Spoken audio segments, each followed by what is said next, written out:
Hi everybody, sorry I'm late today. I have been working really hard on finishing a special ebook for everybody, so that's what kept me this morning, was trying to finish that off for you. Today I wanted to talk about just a couple of things in regard to evaluating a potential service dog. And there is a full blog post that goes with this episode that I will put in the description. And then there is also, I have written an ebook for you guys that it outlines everything from choosing a dog to evaluating a dog. And it gives you the evaluation test and the evaluation form that we use when we evaluate service dogs. But a couple of the things that I wanted to talk about today was that when you're evaluating a service dog, there are a lot of things to keep in mind. And there are a lot of temperament traits that we look for in dogs that we're going to be evaluating. And I just wanted to hit just a few of the ones that I think people think about a little bit less often. So I have some notes that I'm going to look at to make sure I don't miss anything. And that's why I just kind of keep looking down. So one of those things that I wanted to talk about is confidence. So this, I think, is something that people kind of know, but maybe don't think about too much when they go to evaluate a dog. So confidence in your service dog is really important because a service dog has to go everywhere. They have to go to the mall and get on airplanes and trains, and they have to be around people who are not always the smartest or the most polite. And so they really have to be confident enough to go into every single environment. And that is something that you want to test for before you bring a dog home. So we test for confidence in a few different ways. So first of all, the best thing to do is to get the dog off the property in which it lives, if that is a possibility.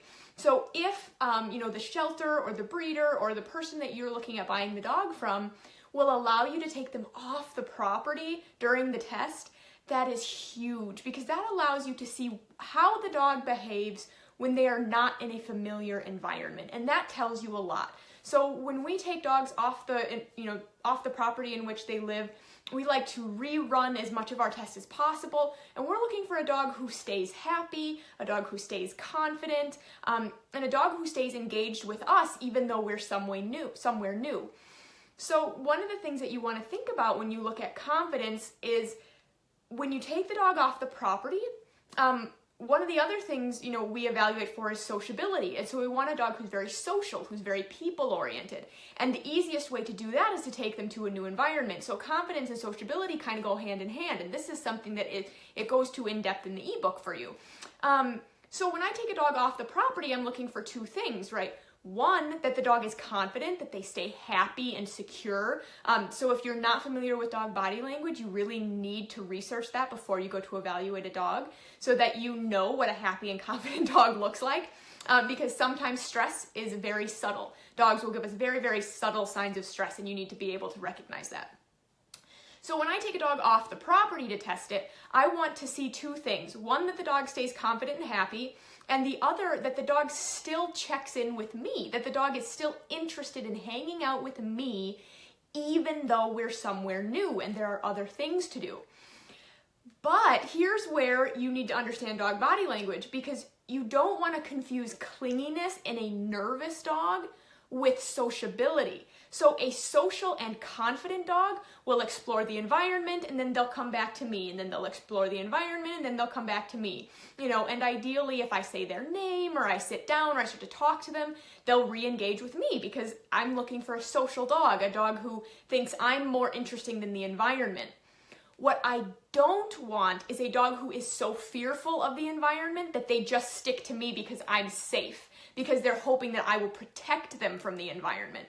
So when you take a dog off the property to test confidence and sociability, you want to watch that line really closely, because what you're looking for is a social and confident dog, one who hangs out with you because he wants to, not because he's too afraid to leave you. And so that is a fine line that I think people get mixed up a lot, without meaning to, of course, is that just because a dog is glued to me doesn't make him social necessarily. It could just make him fearful. And fear is not something that we want to look for in a service dog. If you're seeing fear when you evaluate a dog, you're going to want to go to the next dog. Fear in a pet dog can be worked through very regularly, but in a service dog, we are going to require so much of them that it's really not fair for us to expect a fearful dog to step into that role. So we're definitely looking for social and confident, right? So another thing that people maybe need to remember when they go to test service dogs, so we talked about confidence and sociability, but then we also want to talk about the trainability of the dog. So we actually like to play the It's Your Choice game that Susan Garrett developed, and we're actually going to evaluate a litter of puppies next week, so I'm going to video a bunch of it, hopefully, and so that you guys can see what an evaluation looks like. So this week, I have the ebook available for you, which I will put in the comments, or I will put the link to in the comments and the description for this video.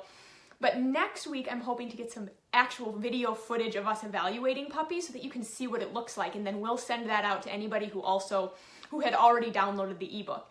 But we'll show you the It's Your Choice game next week. Otherwise, Google it. You can find it if you just go to YouTube and search Susan Garrett, It's Your Choice, it'll pop right up. And we really like to use It's Your Choice to evaluate trainability in a puppy or a dog because it tests for a lot of things. So one, it's going to check the dog's their motivation. So if I have dog food in my hand, so I like to start with dog food and then we'll move to treats if we have to. If I have dog food in my hand, is that dog willing to work for dog food? Or is dog food not enough? Because training a service dog is hard, so you really want your dog to be easily motivated. So will the dog work for dog food? We're going to test his motivation in the It's Your Choice game. It is also a game that tests for self-control, for problem-solving skills, and for your dog's, and focus. So in this one little game, we can see how well the dog focuses, how easily they are to motivate, how good their impulse control is, how good their problem-solving skills are, and we can also see what their tolerance to frustration is like. So being a service dog, I imagine, is full of frustrating events, right? They want to say hi to people and they're not allowed to. They want to eat the spilled ice cream off the floor and they're not allowed to. There are all these things, all these rules. So we're looking for a dog who tolerates frustration well. So in the It's Your Choice game, if I have a dog that gets frustrated and leaves regularly, or I have a dog who gets frustrated and of course acts aggressively in any way, then that's going to be kind of a red flag. Now, if you download our ebook, you're going to see all of this laid out in an evaluation form. So if the dog, so the dog doesn't have to score perfectly on every single component of the test in order for us to take it home. But our evaluation form has scales and it will show you exactly, what it is you're testing for and how well the dog is doing. And this is a really big component of that, so motivation. And then another thing that I kind of wanted to just briefly touch on is aggressive behavior. So fear and aggression go hand in hand because easily 90% of aggression cases come from a place of fear. So when dogs are acting aggressively, most of the time it comes from a place of fear. And in the life of a pet dog, I suppose there are lots of situations in which we would deem it appropriate or understandable that the dog acted aggressively, whether that be growling or whether that be snapping or something like that. So if one of my pet dogs gets stepped on, or he gets cornered, or somebody's pulling on an ear or something like that, we might put that into the category of understandable because the dog was panicked or the dog was hurt or injured or something like that. But a service dog really has to be above that. They really have to be non-aggressive in just about every single situation because they have to go into public with you. And so a dog who's showing any kind of aggression is really a huge liability and a safety hazard for both you, the handler, for the public, for any first responder who might come into contact with you. So even a dog who is being protective of his handler is showing an inappropriate behavior for a service dog. Now, I'm not speaking of should you get attacked for real. I mean, if you're actually walking down the street and get attacked, that might be different. But what you have to understand is that as a service dog, they have to get on airplanes and they have to go into movie theaters. And if you have a medical emergency, first responders have to be able to reach you and they have to be able to handle your dog. So our dogs for service work, they really have to be non-aggressive. They can't be guarding food. They can't be acting aggressive when they're fearful. They can't be reading their owner's stress and becoming aggressive. So testing for aggression is something that has to be done very carefully, preferably with the oversight of a professional trainer or another canine professional, but we do talk about that in the ebook as well. And that was just something I kind of wanted to touch on briefly because I think it's a really important topic that we sometimes don't think about too much.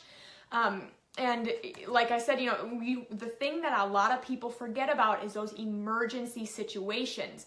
So if there's some kind of emergency where a first responder, an EMT, a firefighter, police officer has to get to you to offer you help, your dog has to allow that. And if an EMT has to offer you help, likely is you're injured, you're unconscious, you're highly stressed, your dog might be highly stressed. So we're really looking for dogs who assume that people are good, that the world is good. They're very optimistic. They're those half glass full kind of dogs. And that's something that, you can also read about in the blog post and you can see in the ebook, and we'll get you some videos on all this stuff as well. So let us know if you guys have any questions when you go to evaluate a service dog, because this is kind of one of those big decisions you have to make, is when you evaluate an individual dog, that can really change the course of your entire training journey. If you choose a dog who's easy to train and who's going to be a really great service dog candidate, that's going to make your life a lot easier. So let us know if you have any questions about any of this stuff, and download the ebook. If you want to see how we do things, it gives you the test we use and the evaluation form that we use, as well as more in-depth information about the traits we test for and how to choose a breed and kind of everything like that. So let us know if you guys have any questions. Otherwise, we will see you next week.